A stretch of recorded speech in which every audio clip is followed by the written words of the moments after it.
Vale a pena determos um pouco nas definições. Portanto, começando pela carga de doença, o que é e porquê que é importante. Portanto, a carga de uma determinada doença ou condição é estimada somando o número de anos de vida que uma pessoa perde em consequência de morrer cedo devido à doença chamados ILL, ou anos de vida perdidos, e o número de anos de vida que uma pessoa vive com deficiência causada pela doença. Isso denomina-se de ILD, ou anos de vida vividos com deficiência. Somando os anos de vida perdidos e os anos de vida vividos com deficiência, obtém-se uma estimativa de um único dígito de carga das doenças, chamada ano de vida ajustado por deficiência, ou DALY. Um DALY representa a perda de um ano de vida vivido em plena saúde.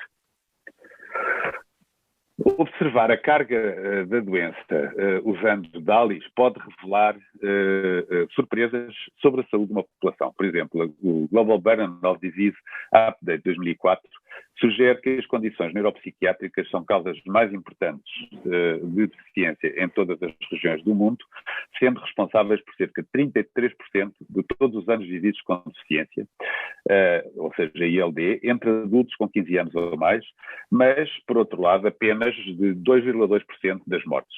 Portanto, embora os transtornos psiquiátricos não sejam tradicionalmente considerados como tendo grande impacto na saúde das populações, esse quadro é completamente alterado quando a carga da doença é estimada usando os DALYs.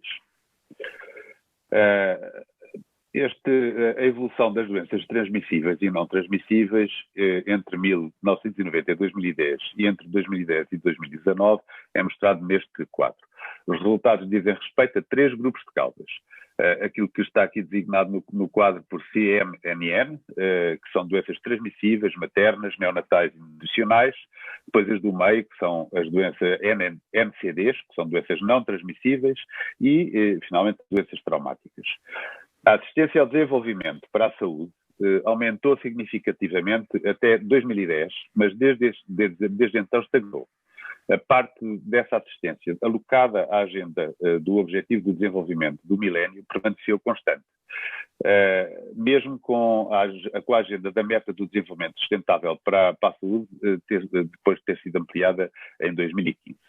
Este foco combinado das doenças transmissíveis, maternas, neonatais e nutricionais levou a um progresso mais rápido no combate a este grupo de doenças que aquele observado para as doenças não transmissíveis e para as doenças traumáticas. Neste quadro pode-se ver que enquanto a cobertura das doenças transmissíveis, portanto CMNN, aumenta quase linearmente com um índice sociodemográfico mais alto, a cobertura de intervenção sobre as doenças não transmissíveis, ou seja, as NCDs, vai ficando para trás. Esta figura mostra a taxa de alteração anual, ou seja, a ARC, à exposição a riscos selecionados entre 2010 e 2019, ordenados por DALYs globais atribuíveis. Os fatores de risco são ordenados por DALYs atribuíveis globais e para ler bem a figura, portanto, deve-se ter em conta que os valores são sombreados pela mudança na exposição, de azul escuro, maior redução, a vermelho escuro, maior aumento. A exposição é medida como o valor resumido da exposição padronizada por idade. O valor de exposição resumido é uma medida integrada da exposição ao risco que permite a comparação entre fatores de risco contínuos, politómicos ou dicotómicos. Entre as 15 principais causas de DALYs atribuíveis mostrados, a pressão arterial sistólica elevada, a glicose plasmática em jejum alta, o alto índice de massa corporal, IMC, a poluição ambiental por matéria particulada, o uso de álcool e o uso de drogas, destacam-se porque as taxas de exposição vão aumentando em mais de 0,5% ao ano. Se a ação de saúde pública e as políticas globais públicas de saúde pudessem parar ou reverter as tendências de exposição a estes riscos, os benefícios seriam enormes. Existem alguns exemplos, como é o caso das políticas antitabágicas e políticas análogas que têm vindo a ser usadas para controlar a obesidade. Com uma extensão do Global Burden of Diseases, Volset e colaboradores desenvolveram cenários populacionais para 195 países e territórios para 2100. Em 2019, 34 países tiveram taxas naturais de aumento negativas. Quer dizer, por outras palavras, a taxa bruta de mortalidade foi maior que a taxa bruta de natalidade. Por exemplo, em 2050, estima-se que a China tenha cerca de 80 milhões de pessoas com idades entre 70 a 74 anos, mas apenas 46 milhões de crianças menores de 5 anos. Neste cenário, será importante compreender a relação entre o envelhecimento e os mecanismos de doença. Esta figura mostra a interação entre os dois principais mecanismos patogénicos de doenças humanas: desenvolvimento, manutenção e reparação de órgãos, é o triângulo verde, e lesão cumulativa do tecido e envelhecimento, que é o triângulo a vermelho. As setas tracejadas, verdes e vermelhas, indicam que a inclinação destas linhas podem variar para melhor ou para pior em diferentes indivíduos. Esta interação ao longo da vida determina a saúde e a esperança de vida, o que é mostrado naquela triângulo da parte superior da figura, que está entre vermelho e verde. Em 2017, portanto, olhando agora um bocadinho para a prevalência das doenças respiratórias entre 1990 e 2017. Em 2017, mais de 500 milhões de pessoas no mundo inteiro tinham doença respiratória crónica. Isto equivale a cerca de 40% de aumento quando se compara o número de indivíduos que estavam afetados pelas doenças respiratórias crónicas em 1990. A doença pulmonar obstrutiva crónica mostra um aumento relativo na prevalência geral, que foi de 5,9% entre 1990 e 2017. A DPOC foi mais prevalente na superregião da Europa Central, Europa Oriental e Ásia Central, com 6,1% de prevalência em 2017. A superregião de alto rendimento teve uma prevalência semelhante de 5,9%, representando um aumento de 1,5 pontos percentuais em relação à prevalência em 1990, que era de 4,4%. A asma permaneceu a segunda doença respiratória crónica mais prevalente em todo o mundo. No total, a sua prevalência diminuiu entre 1990 de 3,9% para 3,6% em 2017. A prevalência específica por idade e sexo de cada doença respiratória crónica em 2017 foi altamente variável. A prevalência de asma atingiu o pico no grupo etário dos 5 aos 9 anos de idade entre rapazes e raparigas, e era maior entre os rapazes do que entre as raparigas até aos 9 anos de idade. No entanto, a partir dos 10 anos em diante, a prevalência de asma foi consistentemente mais alta nas mulheres do que nos homens. Desde o início da idade adulta até à velhice, por outro lado, a DPOC aumentou monotonamente, enquanto a contribuição da doença pulmonar intersticial, da cercoidose pulmonar e de outras doenças respiratórias crónicas, que se vêem aqui a azul na figura, principalmente na figura do lado esquerdo, diminui em relação a todas as doenças respiratórias crónicas.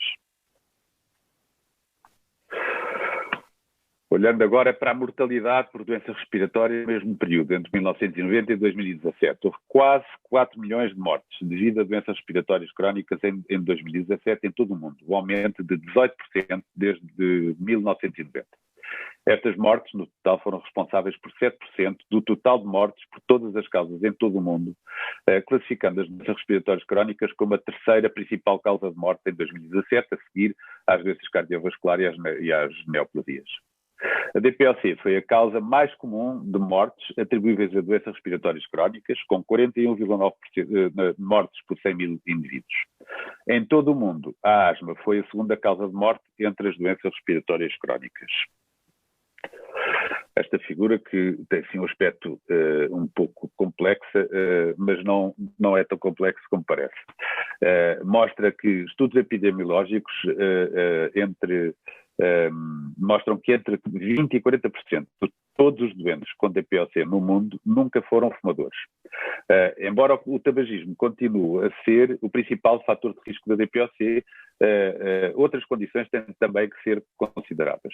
Esta figura é então retirada de um estudo com a ANSAL e colaboradores, que relataram num grande estudo de população geral na Áustria que existem muitos outros fatores de risco ambientais diferentes, associados com baixa função pulmonar, que está aqui mostrada a amarelo no centro da figura, que variam muito entre diferentes grupos etários e que eles interagem e se acumulam com a idade de maneiras complexas. Portanto, podem ver que temos à esquerda e em cima o grupo etário dos 6 aos, portanto, entre os 6 e os 15 anos, depois entre os 15 e os 30 anos no centro da figura, entre os 30 e os 45 anos, na parte inferior esquerda entre os 45 e os 70 anos e à direita em baixo entre os 60 e os 82 anos, e a complexidade da interação dos fatores que determinam a doença vai aumentando gradualmente com a idade. Em indivíduos saudáveis, a função pulmonar aumenta após o nascimento devido a crescimento e maturação pulmonar, atingindo um pico por volta dos 25 anos de idade, mais cedo nas mulheres, que é seguido por um período de platô curto e uma leve diminuição depois. Esta trajetória normal pode ser alterada por mudanças que ocorrem em cada uma dessas fases, desenvolvimento, platô e declínio, para melhor ou para pior, pois é também possível identificar uma trajetória supranormal, cujas implicações ainda não estão claras.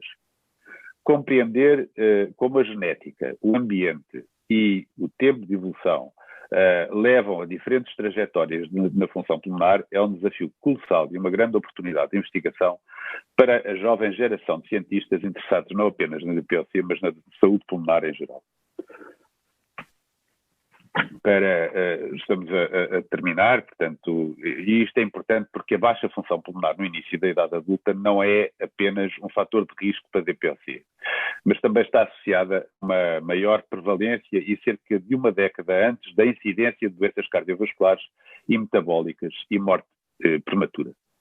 Foi por isso que a RS, European Respiratory Society, lançou recentemente uma investigação clínica colaborativa denominada de CAT-SEC, para investigar as bases biológicas e consequências clínicas das diferentes trajetórias da função pulmonar ao longo da vida.